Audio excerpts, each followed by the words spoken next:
The vibration cut through the silence at 11:47 p.m. A single buzz on a phone that had ordered executions, brokered million-dollar deals, and received threats from men who thought they were untouchable. But this message was different. It came from a number he didn't recognize, typed by fingers too small to know what kind of man they were reaching. "He's beating my mama. Please help." The Mafia boss stared at the screen, his expression unreadable in the dim glow of his high-rise office. At first, he thought it was a setup, some elaborate trap designed by rivals who'd finally gotten creative. Then the second message arrived, shorter, more frantic. "I'm hiding under my bed. I can hear her crying." His breath caught in his chest. He had seen fear in 1,000 forms. Had weaponized it, monetized it, built an empire on it. But this? This was something rawer, more desperate. A child reaching into the dark, hoping someone, anyone, would reach back. He typed 4 words with steady fingers. "I'll be right there." No questions. No verification. No calculated risk assessment. His men looked up from their posts as he stood, grabbed his coat, and headed for the door. "Boss, where are you going?" one of them called out. He didn't answer. He couldn't explain that something in that child's words, that shaking vulnerability, had torn through defenses he'd spent 20 years building. The little girl in the photograph on the screen, with her tear-stained face and pink hair ribbon, had reached past the monster and touched the ghost of who he used to be. As his car carved through empty streets, another message lit up his phone. "I hear him walking. He's looking for me." His knuckles went white against the steering wheel. His jaw clenched. The city lights blurred into streaks of gold and red as he pushed the engine harder. By the time he reached the address, he had already made a decision that would change everything. Tonight, he wasn't arriving as the man whose name made grown criminals look over their shoulders. He was arriving as the only person standing between a little girl and the worst night of her life. And what he found in that house would force him to confront the one person he'd spent decades running from, himself. Stay with me until the end, because what happens in that living room will break your heart and put it back together in ways you never expected. Before we dive in, hit that like button, subscribe for more stories that matter. Your support helps to bring more intriguing stories. Drop a comment telling me where you're watching from. Now, let's continue. The man who received that text had built his entire existence on a foundation of ice. For 2 decades, he had survived by following one unbreakable rule: feel nothing, trust no one, show mercy never. His empire stretched across the city like a shadow, controlled by fear and maintained through ruthless efficiency. People whispered his name in back rooms and avoided eye contact when he passed. He was the kind of man who could end a life with a phone call and sleep soundly afterward. But sitting in his black sedan, tearing through residential streets at speeds that would have made his driver nervous if he'd bothered bringing one, he felt something he hadn't experienced in years. Dread. The GPS announced 8 minutes to destination. 8 minutes for a child who might not have 8 seconds. His phone buzzed again, and the message that appeared made his chest tighten until breathing became a conscious effort. There's blood on the floor. I don't know where Mama went. He pressed the accelerator until the engine screamed. Street signs became a blur. Stop lights were suggestions he ignored. He had driven these roads countless times before, collecting debts, settling scores, expanding territory. But never like this. Never with his heart hammering against his ribs like it was trying to escape his chest. You see, the Mafia boss wasn't supposed to care about random children who texted wrong numbers. He wasn't supposed to care about anything except power, control, and the careful maintenance of his reputation. But that night, racing toward a crisis he couldn't intimidate or buy his way out of. He found himself remembering things he'd locked away in the darkest corners of his mind. Because 23 years ago, before he became the man everyone feared, he had been someone completely different. Before the blood, before the empire, before the transformation into something cold and untouchable, he had been a brother who failed to answer when his sister needed him most. And tonight, another little girl was texting into the darkness, hoping a stranger would do what he couldn't. The memory hit him like a physical blow as his GPS counted down the distance, but he forced it back into the vault where it belonged. Memories were liabilities. Emotions were weaknesses. He had learned that lesson the hard way, and it had cost him everything that mattered. The man driving through the city that night wasn't the boy who had failed his sister. That boy had died in a hospital room 23 years ago. What remained was something else entirely. Something forged in grief and hardened by necessity. His empire didn't run on loyalty or respect. It ran on fear. Precise, calculated, inevitable fear. When he gave an order, it was followed not because men believed in him, but because they understood the mathematics of disobedience. The equation was simple: cross him once, disappear forever. There were no second chances, no negotiations, no mercy clauses written into his code of conduct. He controlled 6 districts, owned politicians, and had judges on speed dial. His businesses were fronts layered so deep that even federal investigators got lost in the paperwork. Money laundering, protection rackets, underground gambling. All of it operated with mechanical efficiency because chaos was for amateurs. He had built something that functioned like a machine, cold and precise, where every moving part knew exactly what happened when it stopped working. His belief system was carved from stone: trust nothing, love nothing, feel nothing. Attachments made you vulnerable. Emotions made you predictable. And predictable men ended up in shallow graves or federal prisons. But tonight, something in that system had malfunctioned. His phone buzzed again as he blew through a red light. He glanced at the screen while the engine roared. "Are you really coming?" "Nobody ever comes." His jaw tightened. He typed back quickly, one hand on the wheel. "Stay quiet. Don't make any noise. I'm almost there." He had given her a name when she'd asked. Not his real one. Just Marcus. Simple. Untraceable. The kind of name that wouldn't lead her to newspaper articles about organized crime or federal indictments. Another message appeared. "Marcus, I'm scared." His fingers moved across the screen with surprising gentleness. "I know. But you're being so brave. Just a little longer." The contrast was jarring even to him. The same hands that had signed death warrants were now typing reassurances to a child. The same voice that made grown men stammer was now offering comfort through a screen. The dissonance was almost unbearable. His phone vibrated one more time. He glanced down, expecting another question, another expression of fear. Instead, what he saw made his breathing stop completely. "Marcus. I think he found me. The door is opening."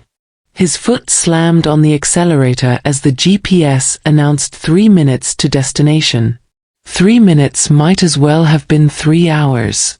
He had built an empire on being the most dangerous person in any room, but right now, he was just a man racing against time he didn't have, trying to save a child he'd never met. And terrified he was about to fail again. The girl's last message ripped open a door he'd welded shut 23 years ago. Suddenly, he wasn't in his sedan anymore.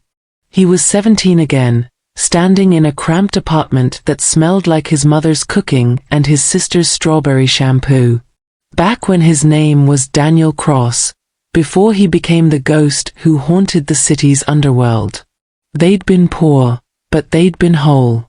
His mother worked double shifts at a factory, her hands perpetually stained with machine oil. Daniel took care of his little sister Michelle after school, helped with homework, made dinner, tucked her in with stories about heroes who always arrived in time. Michelle was 9 years old. With curly hair she refused to brush and a laugh that could fill their entire apartment. She believed her big brother could fix anything, chase away any monster, solve any problem. She believed in him completely. That Thursday night in November, Daniel had been angry. Stupid, teenage angry about something that didn't matter. When his phone rang at 11:30 p.m., he'd silenced it. Michelle's name flashed on the screen, but he'd been too caught up in his own drama to answer. She could wait until tomorrow. Whatever she wanted, it could wait. Except it couldn't. The neighbors next door had been fighting for weeks. Everyone heard the screaming through the thin walls, but nobody did anything. That night, the violence exploded past their threshold. Gunshots shattered the quiet. Bullets didn't understand property lines or family boundaries. By the time Daniel got to the hospital, Michelle was already hooked to machines that breathed for her. She looked impossibly small in that bed, fragile as glass. The doctors used words like internal bleeding and trauma and incompatible with life, but all Daniel heard was his own failure echoing off the sterile walls. Before the machines went silent, Michelle squeezed his hand one last time. Her voice was barely a whisper. "Danny, promise me you'll help kids who are scared. Promise." He'd promised. Then he'd watched her die. After the funeral, something fundamental broke inside Daniel Cross. The boy who believed in justice and goodness didn't survive the grave. What climbed out was something colder, angrier, more ruthless. If the system couldn't protect the innocent, he would become the system. If laws didn't stop monsters, he would become a bigger monster. Daniel Cross disappeared. The man who emerged built an empire on the ashes of that promise. Until tonight. The GPS cut through the memory like a blade. 1 minute to destination. 1 minute stretched into eternity. The highway gave way to surface streets, then residential blocks lined with houses that looked identical in the dark. He carved through them like a knife, the engine's growl the only sound breaking the night's stillness. His phone sat in the center console, screen glowing. He grabbed it at every turn, typing with thumb precision while navigating corners that would have required both hands from anyone else. Still there? The response took longer this time. Each second of silence carved deeper into his chest. "Yes. I'm in the closet now." He's yelling. "Stay quiet. I'm 2 minutes away." The GPS recalculated. 1.8 miles. He could see the street name now, counting down the blocks like a death clock running backward. Another message appeared, and the words hit him like a fist. "There's blood under the door. I think it's Mama's." His throat constricted. He forced his fingers to move across the screen, crafting reassurance from panic. "Your mama is strong. I'm almost there. Don't look at the blood. Look at your phone. Talk to me. I'm scared, Marcus. I know. But you're the bravest person I've met tonight." The neighborhood materialized around him. Modest homes with chain-link fences, cars from the previous decade parked in driveways, the kind of street where people locked their doors and hoped that was enough. His hand drifted to the compartment beneath his seat. Metal met his fingertips. He'd solved 100 problems with what was hidden there, ended dozens of threats with mechanical efficiency. Every situation in his world had the same solution, overwhelming force applied without hesitation. But Michelle's final words cut through the logic. She hadn't asked him to be dangerous. She'd asked him to help. The two weren't mutually exclusive, but tonight they might be. Tonight he might have to choose between the man who survived and the boy who'd made a promise to his dying sister. The GPS announced arrival. His headlights swept across a small house with a chain-link fence half collapsed in the yard. The front door stood ajar, darkness bleeding out from the gap. A child's bicycle lay abandoned on the porch, one wheel still spinning slowly in the breeze. He killed the engine. The sudden silence felt wrong, like the pause before thunder. His phone buzzed one final time. "I hear your car. Please hurry." He stepped out into the night, and the house stared back at him like an open wound. The neighborhood was tomb quiet. No porch lights flickering on. No curtains twitching in windows. No concerned neighbors standing in doorways with phones pressed to their ears. Whatever had happened here, it had happened in the kind of silence that people trained themselves not to hear. He moved toward the house with measured steps, his earlier urgency crystallizing into something sharper. The front door hung open like a broken jaw, light from inside spilling weakly onto the porch. Through the gap, he could see overturned furniture, scattered papers, a lamp lying on its side with the bulb still glowing. He pushed the door wider with his foot, staying clear of the threshold. Old habits. The living room told the story in broken pieces. A coffee table flipped onto its side. Picture frames shattered against the wall. A shoe that had come off mid-struggle. And near the couch, a woman's body lying motionless, blonde hair fanned across carpet stained dark. He crossed to her in 3 strides, fingers finding the pulse point at her neck. Weak, but present. Her breathing was shallow, labored. Blood matted her hair on one side where something had connected hard. But she was alive. A sound stopped him cold. Footsteps. Heavy. Deliberate. Moving through rooms deeper in the house. The abuser hadn't run. He was still here, searching. He pulled out his phone, typed quickly with one hand while his other moved to his jacket. "Stay hidden. Don't make a sound. I'm inside." The response came immediately. "He's looking for me. I hear him opening doors. Don't move. Don't breathe loud." The urgency that had driven him through the city evaporated, replaced by something colder. His movements became economical, calculated. This wasn't a rescue anymore. This was a confrontation, and confrontations followed different rules. He stepped over the unconscious woman, positioning himself in the hallway where he could see both the living room and the corridor leading deeper into the house. His posture shifted, weight balanced, hands loose at his sides, every muscle coiled and ready. The footsteps grew louder. Closer. A door slammed somewhere in the back. Then a voice cut through the silence, slurred with alcohol and rage, calling out a name that made his blood freeze. "Penny. I know you're hiding, you little bitch. Come out here right now." The voice echoed through the house, bouncing off walls, seeping under doors. The voice of a man who thought he still had power here. He was about to learn differently. The man who emerged from the back hallway was exactly what he expected. Mid-40s, pot-bellied, wearing a stained undershirt that clung to shoulders still broad enough to do damage. His knuckles were split and bleeding. His eyes carried the glassy shine of someone who'd convinced themselves they were justified.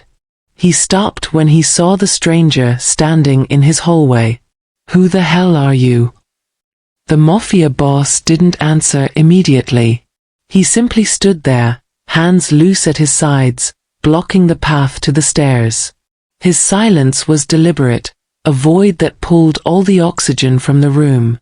"I asked you a question." The abuser's voice carried less confidence now. Some animal part of his brain was sending warnings his alcohol-soaked consciousness couldn't quite process. "Penny's friend," he said quietly. "She called me." Recognition flickered across the man's face, then anger rushed in to fill the gap. That little. She had no right. "This is my house. My family. You need to leave before." Before what? The question hung in the air. The abuser's mouth opened, then closed. Up close, the power imbalance was mathematical. The stranger in the black coat radiated something that didn't need muscles or height to communicate its message. It was in the stillness of his posture, the flatness of his eyes, the way he occupied space like he owned it. "Look, this is a domestic situation," the abuser tried, switching tactics. "You don't understand. She provoked this. They both. Where did you hit her mother?" "What?" "The woman in your living room. Which part of her head did you use the lamp on?" The abuser's face reddened. "She wouldn't listen. I had to." A small voice cut through from upstairs, muffled by a door but clear enough. "Marcus." The Mafia boss moved before the abuser could react, positioning himself between the stairs and the man whose hands were still stained with another person's blood. "Penny, stay in the closet," he called up calmly. "Don't come out. Everything's fine." "Is Mama?" "Your mama's going to be okay. I promise." He turned back to the abuser, his voice dropping to something barely above a whisper. "We're going to have a conversation. But not here. Not where she can hear. I'm not going anywhere with." The look that crossed the stranger's face ended the objection mid-sentence. It wasn't rage. It wasn't even anger. It was something far more unsettling, complete certainty about what came next. "Kitchen," he said softly. "Now." The abuser's survival instincts finally broke through his bravado. He backed toward the kitchen doorway, hands raised slightly, as the man in the black coat followed with the patient gait of someone who knew the prey had nowhere left to run. The kitchen door closed behind them with a quiet click that somehow sounded final. The kitchen was small, cramped, with dishes still in the sink and a pot of something burned on the stove. The abuser backed against the counter, trapped between the refrigerator and a man who filled the space with quiet menace. "Here's what's going to happen," the Mafia boss said, his voice conversational, almost gentle. "You're going to listen. You're not going to speak unless I ask you a question. Nod if you understand." The abuser nodded, sweat beading on his forehead despite the cool air. "Good. Now I could kill you. Right here, right now. Make it look like you fell during your own drunken rampage. The police would write it up as tragic but unsurprising. No one would investigate too deeply." He paused, letting the words settle. "I've done it before. It would take me less than 30 seconds." The blood drained from the abuser's face. "But that little girl upstairs has seen enough violence tonight. And the woman in your living room doesn't need to wake up to another body in her house." His eyes locked onto the abuser's, unblinking. "So instead, you get a choice." "A choice." The word came out strangled. "You leave. Tonight. You pack whatever fits in one bag, and you disappear. Not just from this house, from this city, from this state. You don't call, you don't write, you don't check up.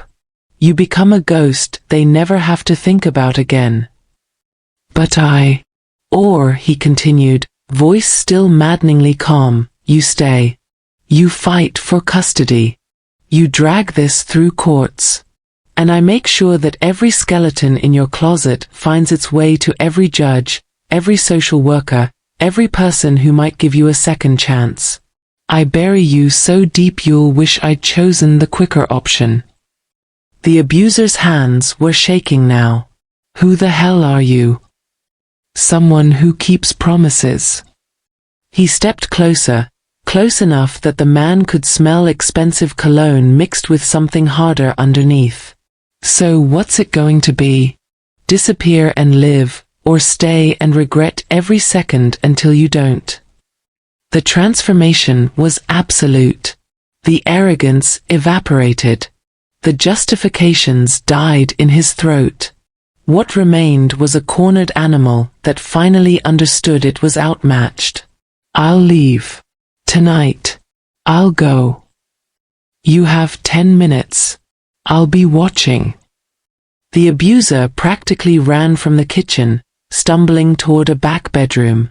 The Mafia boss followed at a distance, ensuring the man grabbed clothes and nothing else. 7 minutes later, a car engine started in the driveway and headlights swept across the street as the vehicle peeled away into the darkness. He stood at the window until the taillights disappeared, then returned to the living room where the woman was beginning to stir and a little girl still waited in the darkness upstairs. He was kneeling beside the woman, checking her pulse again, when he heard the soft creak of floorboards above. Small footsteps on the stairs, hesitant but determined. Marcus.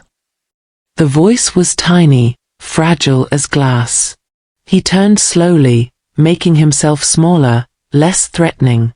It's safe now, Penny. You can come down. She appeared at the bottom of the staircase, clutching her phone like a lifeline. She couldn't have been more than 7, wearing pajamas with cartoon characters on them, her blonde hair tangled around a face still wet with tears. A pink ribbon hung loose in her curls. She stared at him with wide eyes, matching the man to the voice she'd only known through text messages. You came, she whispered, as if she still couldn't quite believe it. I promised. Her gaze shifted to her mother on the floor, and panic flared across her features. Is Mama? She's going to be okay, he said gently, meeting her eyes with steady certainty. She's hurt, but she's breathing. She's strong, just like you. The ambulance is on its way. He'd made the call from a burner phone 2 minutes ago, anonymous tip, enough information to get paramedics here fast, but not enough to create questions he couldn't answer. Penny moved closer, staying just out of reach, torn between fear and desperate hope. Is he gone? Is he really gone? He's gone. He won't come back. I made sure of it. Forever. Forever. Something in his voice must have convinced her because her shoulders finally relaxed, the terror draining away and leaving exhaustion in its wake. She looked at him differently now, not as a stranger but as the person who'd answered when no one else would. Thank you, Marcus. Her voice broke on the words. Nobody ever comes when I'm scared. The statement hit him like a blade between his ribs. He knelt down to her level, his expression softening in a way it hadn't in decades. A long time ago, my little sister made me promise something, he said quietly. She made me promise I'd help kids who were scared, when they needed someone to come. I broke that promise once. I'm not breaking it again. Penny tilted her head, processing this with the solemn seriousness only children could manage. What was your sister's name? Michelle.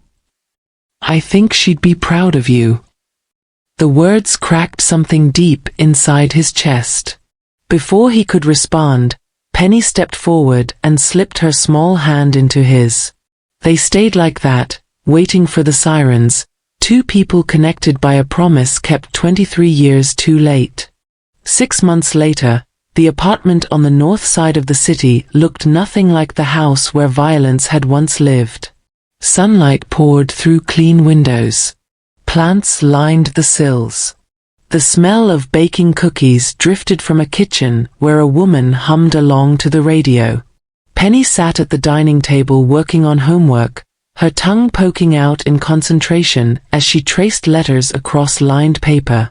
Her hair was pulled back with a new ribbon, blue this time, and when she laughed at something her mother said, the sound filled the room without fear chasing it away.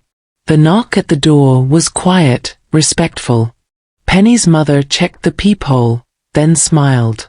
She opened the door to a man in a simple black coat, no bodyguards flanking him, no expensive car idling at the curb.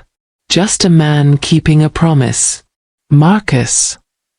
Penny abandoned her homework and rushed to the door. He caught her as she hugged him, her arms barely reaching around his waist. "Hey kid. How's the spelling test coming?" "I got an A. Mama put it on the fridge." "I knew you would." Her mother offered coffee, which he accepted, and they sat in the living room while Penny chattered about school and friends and the soccer team she joined. She was sleeping through the night now. No nightmares. No jumping at sudden noises. The apartment had been paid for through a property management company that didn't ask questions. The mother's medical bills had disappeared into administrative errors that worked in her favor. Penny's school tuition at the private academy across town had been covered by an anonymous scholarship that would last through high school. He never took credit. That wasn't why he came. Across the city, his empire still functioned with ruthless efficiency, but the edges had softened in subtle ways. Protection rackets now actually protected. Money moved toward women's shelters and youth programs instead of just offshore accounts. His men knew better than to ask why. As he stood to leave, Penny grabbed his hand. "You'll come back, right? You always come back." "Always," he promised. She studied his face with the solemn intensity children reserved for important questions. "What's your real name? Your real name?" He smiled, something that came easier now than it had 6 months ago. "Marcus is real enough." "Okay," she accepted, satisfied. Then she wrapped her arms around him one more time. "You're the man who came when I was scared. That's what matters." Walking back to his car, he realized she was right. The empire, the reputation, the fear, none of it defined him the way those 5 words did. He was the man who came. And finally, after 23 years, that was enough. Sometimes redemption doesn't erase what you've done, it just gives you one reason to keep going. If this story hit you differently, smash that like button and subscribe because we've got more stories that'll make you feel something real. Drop a comment telling me, would you have answered that text? I'll see you in the next one.